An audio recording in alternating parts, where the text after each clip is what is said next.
Bismillahirrahmanirrahim. Qala haddatsana Muhammad ibn Mahjub, haddatsana Hafiz ibn Ghiyath an Abdurrahman ibn Ishaq an Ziyad ibn Zaid an Abi Juhayf anna Aliyan radhiyallahu ta'ala anhu karamallahu wajhah qala min as-sunnati wad'ul kaffi 'ala al-kaffi fi as-salati tahta as-sirrati. Ya kan? Ini hadisnya dari sahabat Ali bin Abi Thalib karamallahu wajhah. Beliau menyampaikan tafsir pertama dari sahabat Ali, min as-sunnati termasuk dari sunnah, artinya mengikuti Nabi sallallahu alaihi wasallam, wad'ul kaffi 'ala al-kaffi. Ya, meletakkan ini telapak tangan yang ini, telapak tangan yang kanan di punggungnya yang kiri. Ya, jadi yang ini telapak yang pertama, letakkan di punggung yang kiri ini. Kemudian meletakkannya nanti di bawah pusar. Ya, ini bagian yang pertama. Cuma sayang nanti kualitas hadisnya dhaif. Hadisnya dhaif. Ya, yang dhaifnya itu yang terkait dengan pusarnya. Ya, nanti kita akan lihat. Termasuk informasi yang disampaikan sanad dari segi sanad itu dhaif. Ya, nanti kita akan lihat. Jadi yang kita ambil pertama kali, informasi pertama, jadi telapak bertemu dengan punggung di sini ya. Baik, mari kita teruskan lagi. Nah, ini kita ambil misalnya yang selanjutnya. Langsung saja ya. Qala Abu Hurairah akhdhul kaffi 'ala al-akuffi, akhdhul akuffi 'ala al-akuffi fi as-salati tahta as-sirrati. Qala Abu Daud sami'tu Ahmad bin Hanbal yudha'ifu Abdurrahman bin Ishaq al-Kufi. Jadi kenapa penyebabnya yang tadi diletakkan di telapak ketemu punggung, diletakkan di bawah pusar itu dhaif? Ya, ini Imam Ahmad bin Hanbal itu mendhaifkan Abdurrahman bin Ishaq al-Kufi. Jadi ada seorang rawi bernama Abdurrahman bin Ishaq al-Kufi, itu orangnya bermasalah sehingga hadisnya pun ikut bermasalah. Nah, lanjutannya ini yang kemudian kita bisa jadikan acuan. Haddatsana qala Abu Taubah haddatsana al-Haytham ya'ni Abi Humaid an Thawr an Sulaiman ibn Musa an Tawus qala kana Rasulullah sallallahu alaihi wasallam yada'u yadahu al-yumna 'ala yadihi al-yusra thumma yashuddu bainahuma 'ala sadrihi wa huwa fi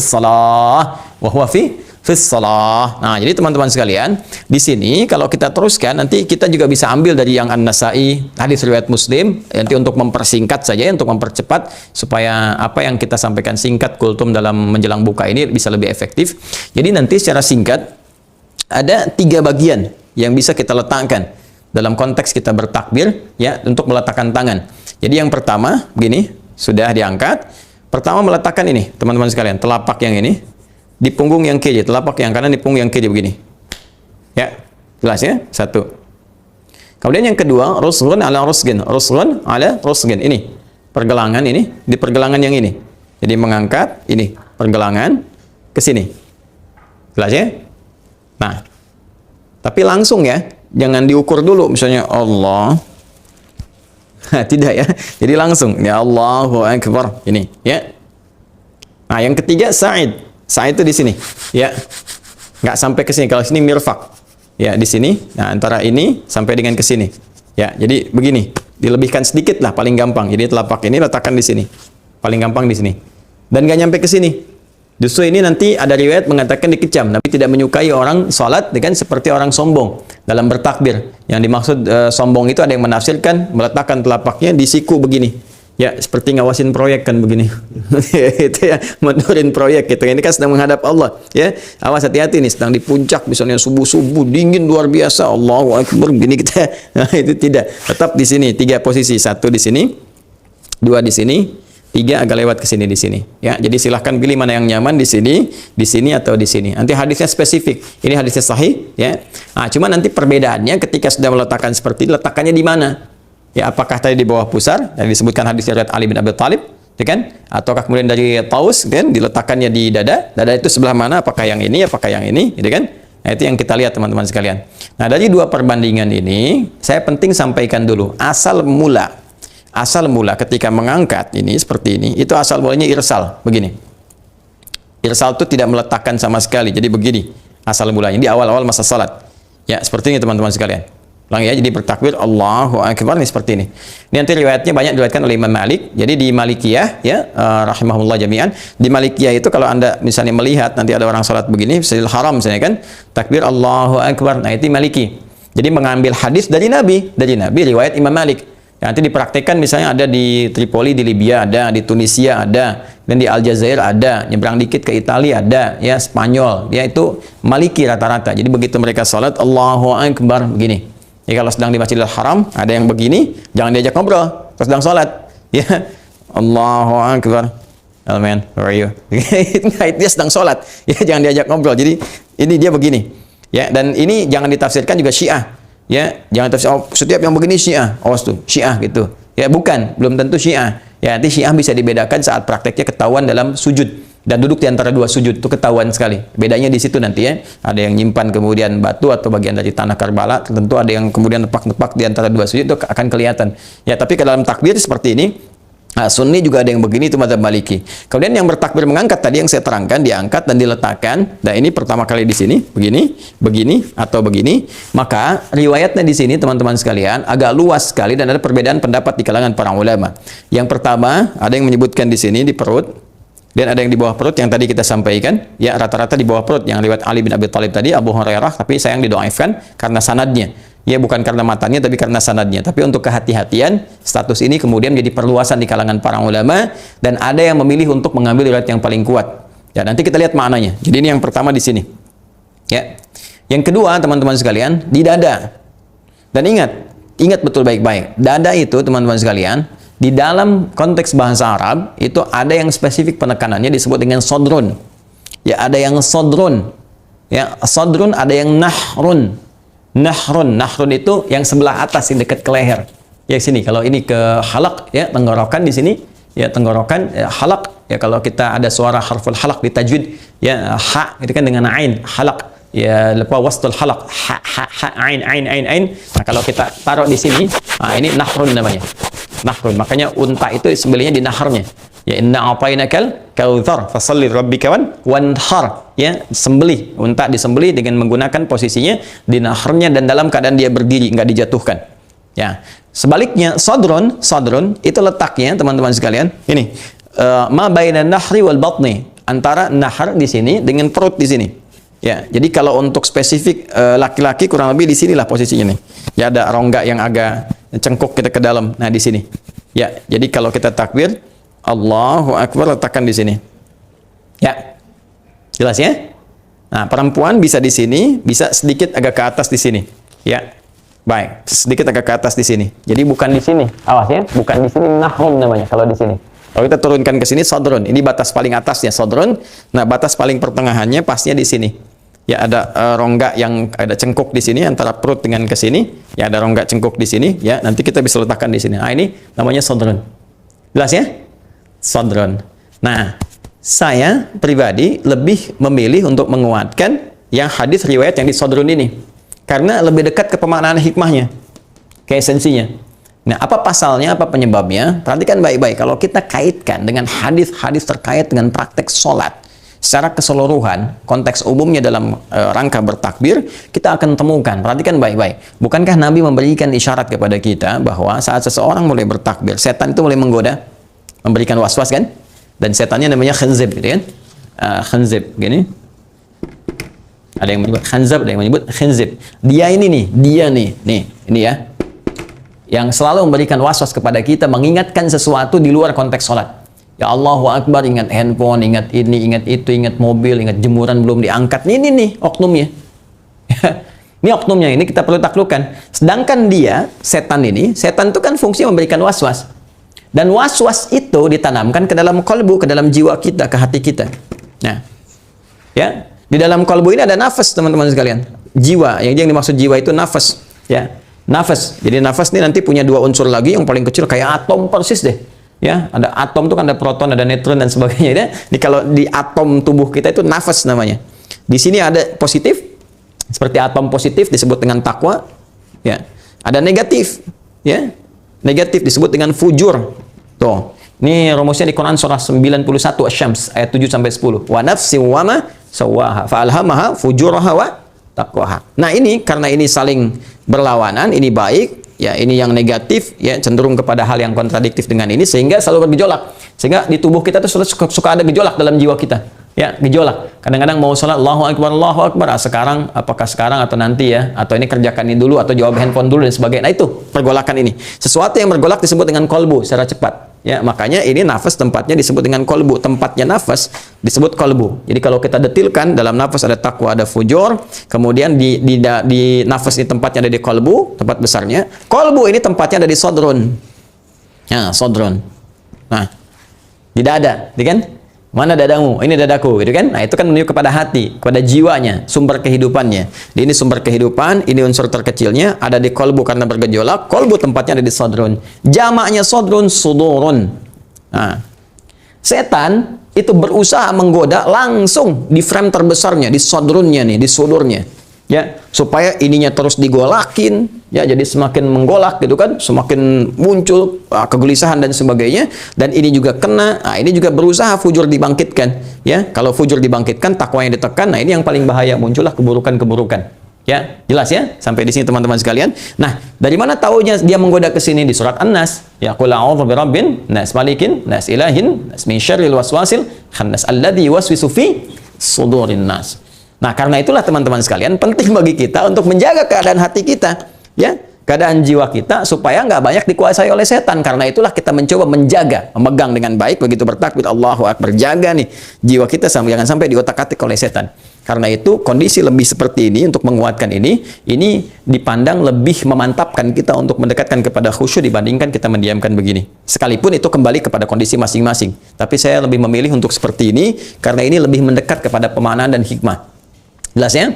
Ya, bahkan ada yang paling menarik, teman-teman dimanapun Anda berada, ini dalam konteks kita menjaga keadaan khusyuk kita, dalam kita menjaga sodron hati kita, ya, supaya tidak digoyahkan oleh setan, diberikan oleh was-was seperti pemaknaan tadi yang saya sampaikan. Nanti ada juga cara posisi saat kita meletakkan telapak tangan yang kanan ini di punggung yang kiri yang seperti ini. Ini ada satu riwayat di An-Nasai nanti disebutkan menggenggam. Ya, nanti kita lihat ya, coba kita saksikan di Sunan An-Nasai. Nah, ini kitabnya. Ya, ini kitabnya. Di halaman 120 kalau tidak keliru. Bismillah. Ya, 120 itu di kanan. Nah, ini dia ya. Halaman 120 di pembahasan yang ke-9 ya, 9 hadis nomor 887. Yang ini ya. Nah, ini judulnya Wad'ul yamin 'ala shimal fi shalah, ya, kitabul iftitah, di kitab iftitah terkait dengan salat, meletakkan yang kanan pada yang kiri di dalam salat. Ya, hadisnya sahih. Jadi ini kalau di An-Nasai langsung diberikan status begini, sahih ya. Kalau di Abu Daud ini di ujungnya nanti ada keterangan. Bismillahirrahmanirrahim. Qala akhbarana Suwaid ibn Nasr qala anba'ana Abdullah ibn Musa anba'ana Abdullah an Musa ibn Umair Al-Anbari wa Qais ibn Sulaim Al-Anbari qala haddatsana Alqamah ibn Wa'il an abihi. Dari Alqamah bin Wa'il, dari bapaknya ya. Qala ra'aitu Rasulullah sallallahu alaihi wasallam idza kana qa'iman fi sholati qabada bi yaminihi 'ala shimalihi. Nah, ini kalau kita temukan dari Alqamah bin Wa'il dari bapaknya. Jadi ketika beliau menyaksikan salatnya Rasulullah sallallahu alaihi wasallam saat beliau bertakbir, itu qabada bi yaminihi ya 'ala shimalihi fi shalah. Jadi beliau kemudian menggenggam, qabada itu seperti ini. Ya, menggenggam yang telapak kanannya ke yang kirinya di salat. Jadi seperti ini. Ya, jadi boleh kita yang pertama tadi seperti ini, meletakkan begini saja. Kemudian begini, rusun ala ruskin begini. Ya, kemudian sa'id ke sini sedikit.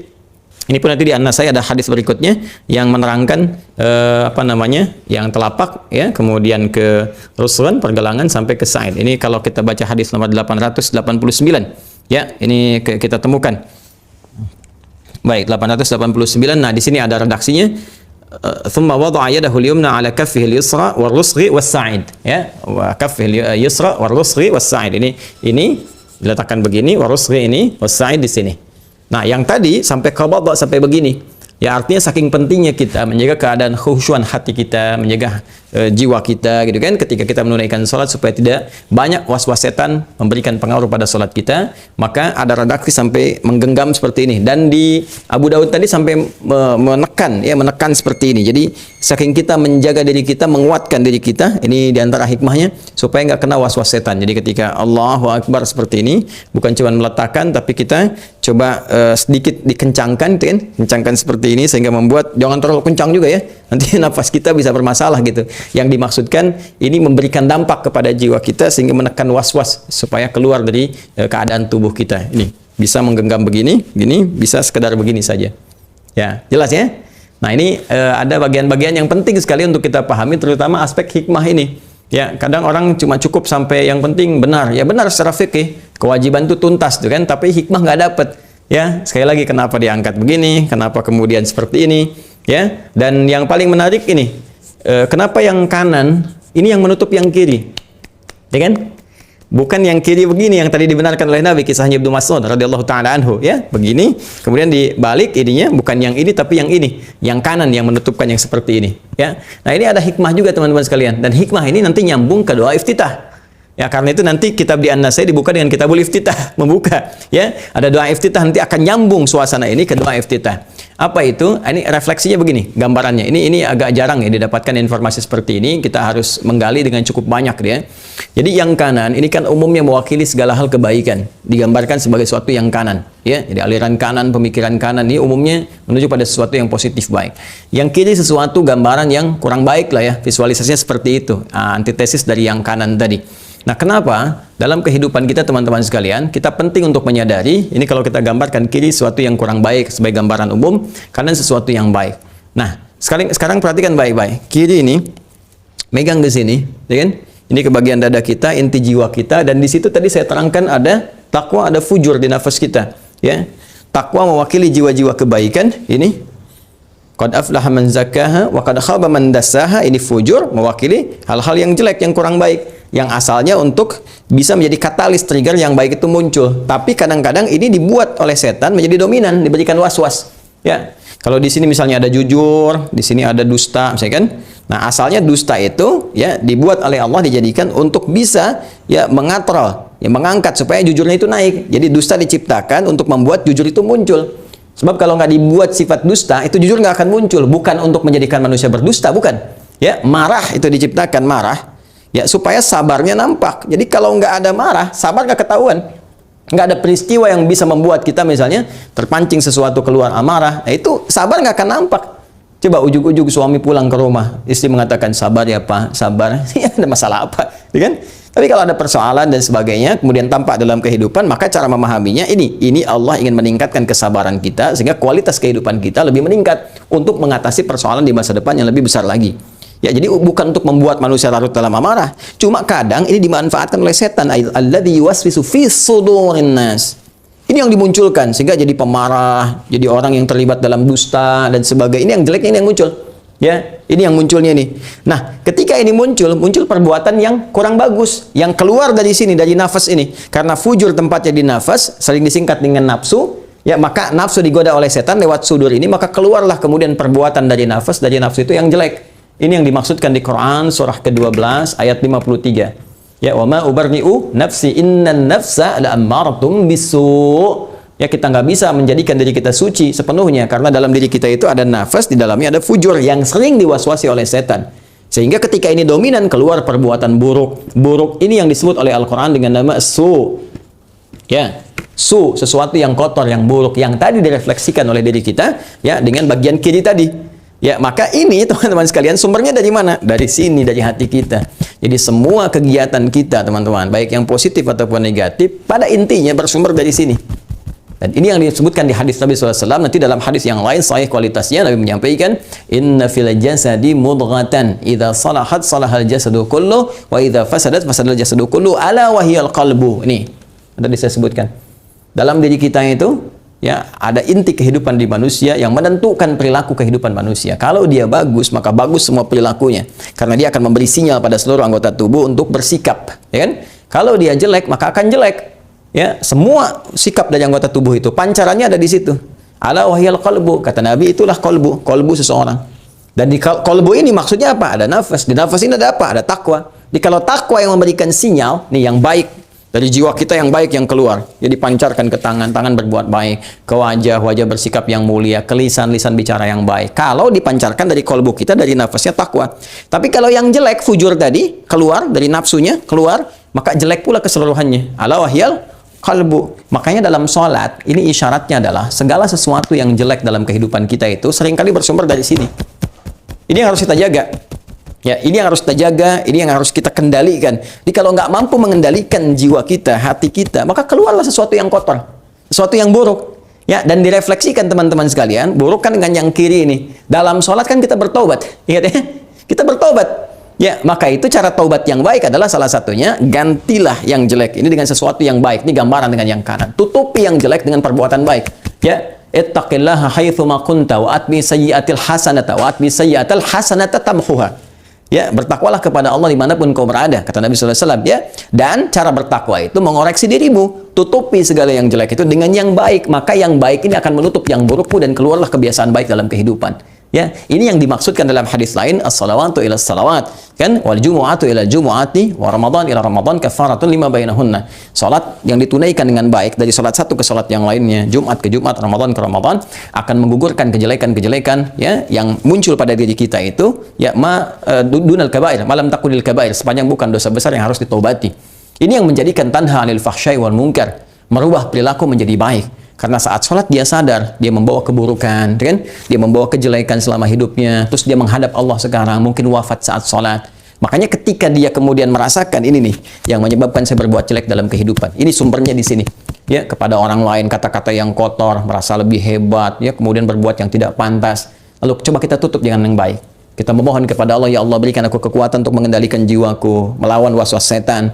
Lalu kita kemudian mengatakan pasrah kepada Allah dengan berkata, Allahumma ba'id baini wa baina khatayaya kama ba'adta bainal masyriqi wal maghrib. Begitu kita menyadari banyak salahnya, kita ucapkan, ya Allah, mohon ya jauhkan antara aku dan kesalahan yang aku perbuat ya Allah sebelum salat ini. Aku ingin berubah, kan? Jauhkan aku dengan kesalahan-kesalahan itu sejauh engkau bentangkan antara timur dengan barat yang tidak pernah bertemu.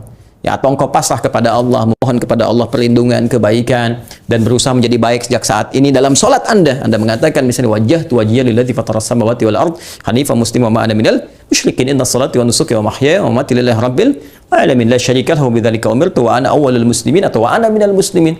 Mulai hari ini aku akan tunduk patuh ya Allah. Aku akan tunduk patuh kepadamu ya Allah. Aku akan berubah jadi lebih baik. Itu artinya. Dan itu bukan ilmu otak-atik. Itu kalau kita kumpulkan semua hadisnya terkait berkelindan dengan semua. Jadi nggak sembarangan teman-teman. Bertakbir itu bukan sembarangan. Bukan perkara Anda cuma mengangkat begini kemudian Anda letakkan. Bukan. Semua ada maknanya. Buang semua urusan yang tidak penting ke belakang. Jangan bawa-bawa dalam sholat. Kan? Kemudian sadari ketika Anda menghadap Allah, Allah Maha Besar. Kan? Anda berada di hadapan kebesaran Allah Subhanahu Wa Taala. Sementara Anda membawa dosa dalam kehidupan. Ini buktinya Anda nggak bisa mengendalikan hati. Banyak keluar yang kotor-kotor dalam hidup. Sementara Anda bangga sekarang menghadap Allah. Dan banyak dosa Anda bawa. Dan belum mau taubat, maka tutupi dengan kebaikan. Ya, tutupi dengan kebaikan. Ya, mulai hari ini bertobatlah kepada Allah, akui dosa-dosa, kan?